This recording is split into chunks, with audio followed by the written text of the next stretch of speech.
এই ছেলে, এইদিকে আসো, তোমার সাথে কিছু কথা আছে। বালকটির কাজ ছিল তাকে নবীজির বাসা থেকে নবীজির কিছু ব্যক্তিগত জিনিসপত্র এনে দিতে হবে। শোনো, তুমি এটা করো, আমার কথা মনে রাখো, এটা তোমার জন্যও ভালো হবে।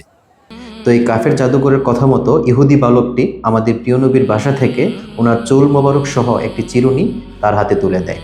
যাও, তোমরা একটা খেজুরের শুকনা খোলস এবং ধনুকের সুতা নিয়ে আসো। তোমরা এই চুল সহ চিরুনিটি খেজুরের খোলসের ভিতরে ঢুকিয়ে নাও। তারপর ধনুকের সুতা দিয়ে মন্ত্র পরে একটা গিট দাও। Arabic whisper.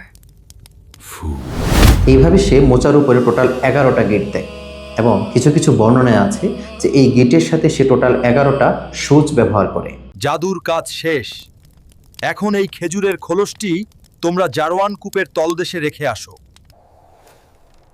কাজ হয়ে গেছে। চমৎকার, এখন দেখো তার কি অবস্থা হয়।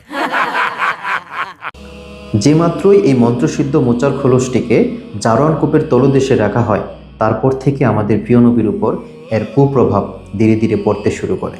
আমাদের নবী আস্তে আস্তে অসুস্থ হতে শুরু করেন। বাবা, শুনেছো? তোমার জাদু কাজ করতে শুরু করেছে। সে নাকি ভারসাম্য হারিয়ে ফেলছে। আমাদের নবী প্রচণ্ড কষ্ট ভোগ করছেন। নবী এমন কিছু বলছেন যে উনি সেটা করেছেন, কিন্তু বাস্তবে তা করেননি। আল্লাহ সহায় হন।